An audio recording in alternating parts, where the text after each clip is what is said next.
Is thinking a dying art? Now, from some of the interactions I have in my lifetime, it definitely feels like it. But on a more serious note, like, even when I was trying to think about what to talk about for this episode, the thought come to my head to Google or to research or this or that, where that's not thinking. That's not thinking about what to do an episode on or whatever else. That's recon. That's gathering other data or information or whatever else, opposed to thinking about what I want to talk about or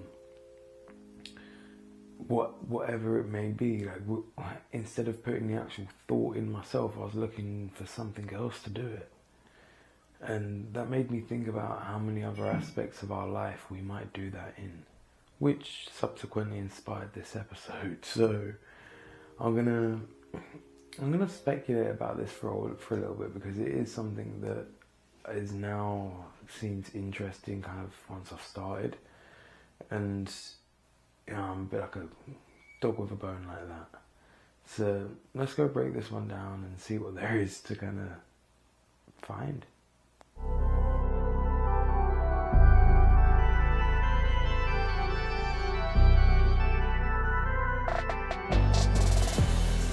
So as I started off this episode, is thinking a dying art? Probably.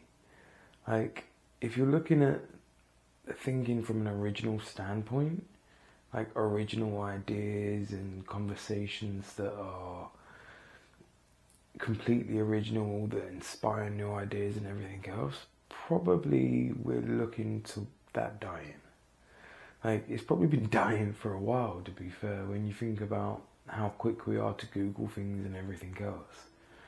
Like, I am old enough to kind of briefly remember a time before being able to just Google everything and get the answers. So I do remember the art of the conversation and simple things like that kind of give you that room to think, and instead of just having the answer straight away, like, I think in that it's kind of created a problem in which people are scared to be wrong.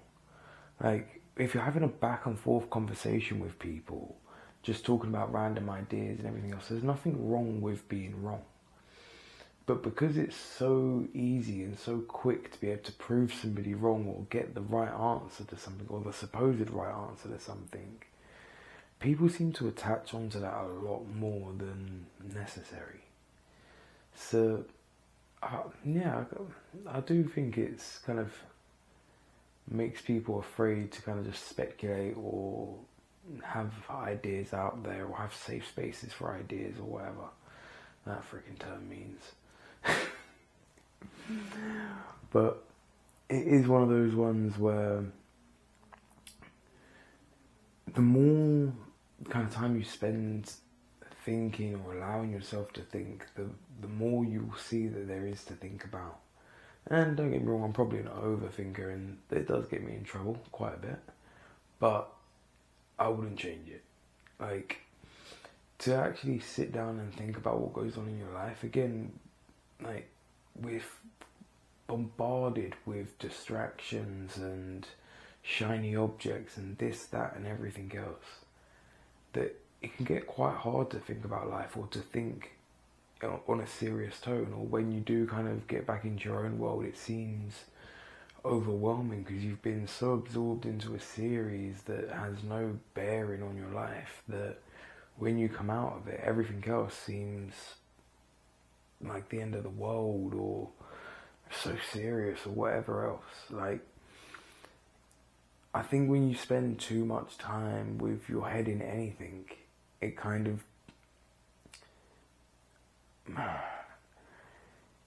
of makes you lose sight of the bigger picture, in a sense. Like, I suppose it's like living in one country or whatever your whole life.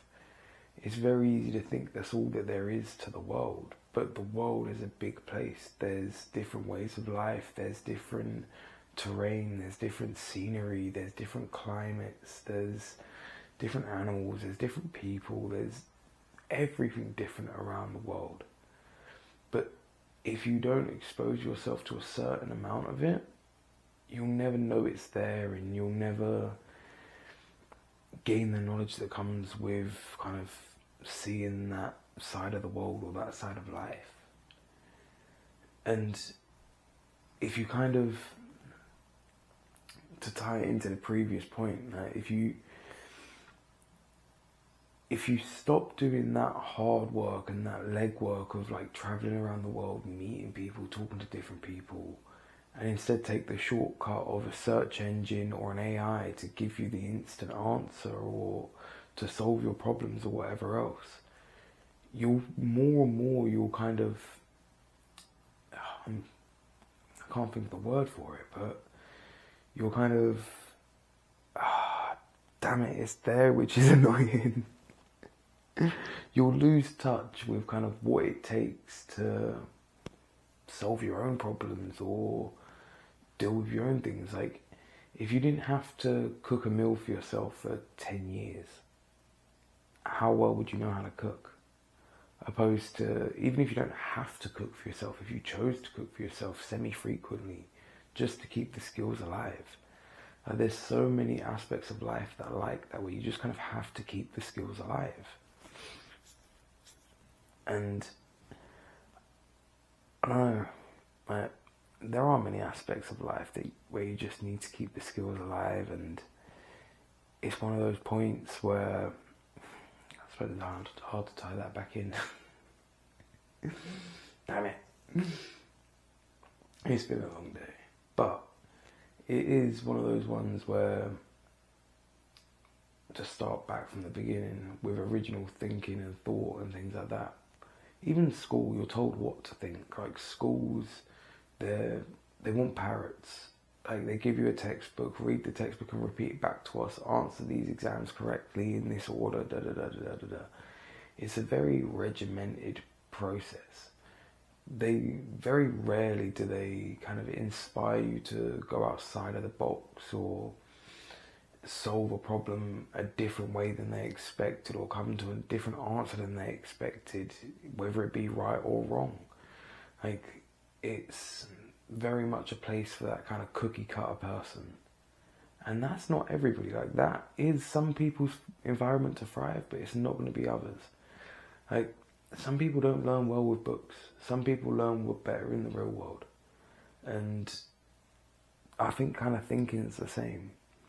Like, some people don't think properly on their own or effectively on their own. Some people need that kind of community or that think tank to kind of bounce ideas off of, to think properly in that. And because we've lost that art of the conversation and the communication, if you're not somebody that's kind of very good at thinking or processing your own thoughts or your own life or your own problems or whatever, and you haven't got the skills to go to a community, then you only have search engines and AI to go to.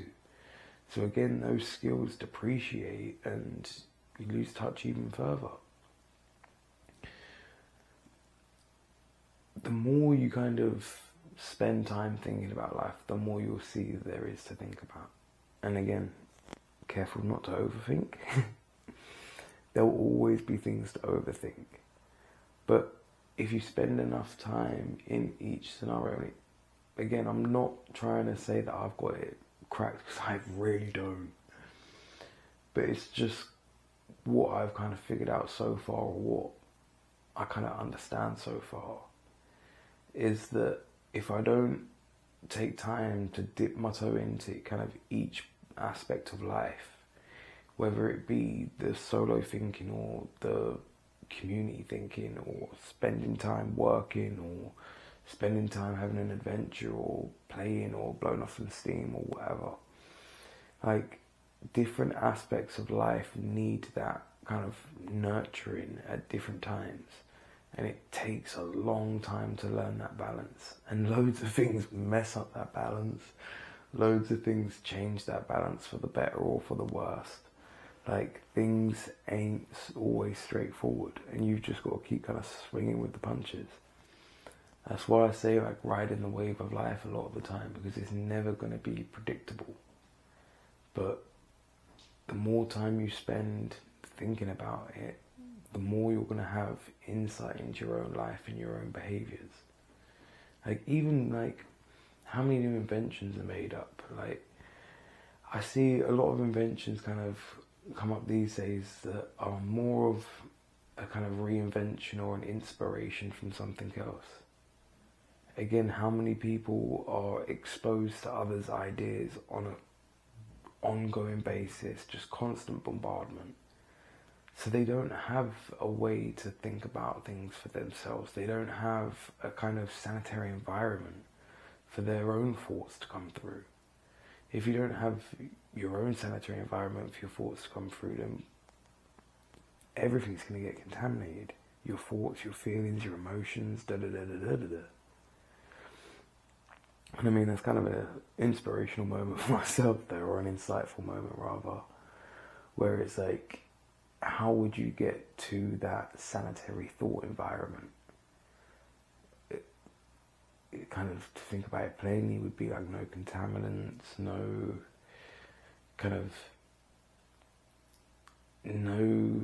responsibilities in the immediate, like nothing to draw you away from being able to think.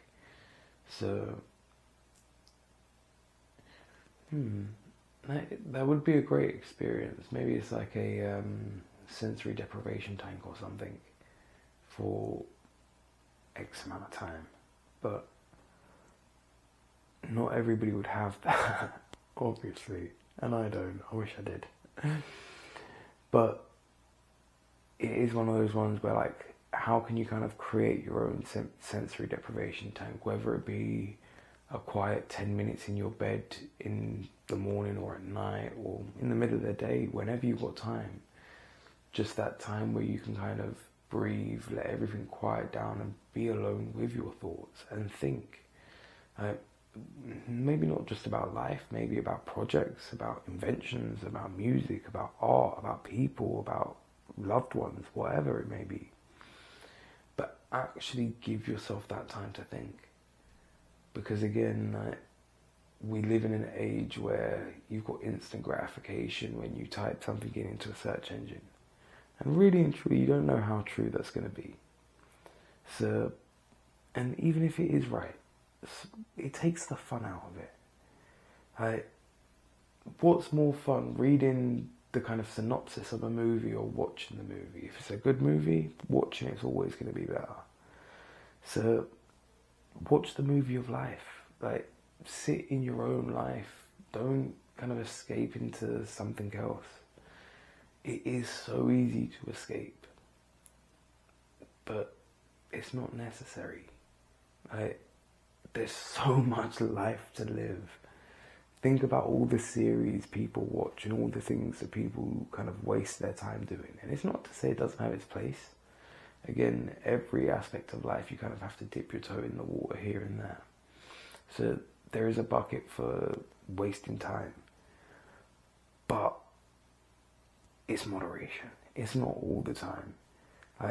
If you're spending hours every day in front of a screen watching mind-numbing nonsense, but you don't have 10 minutes to have a proper think about your life, where you want to go, where you've been, the people in your life and everything else, are you really living or are you existing?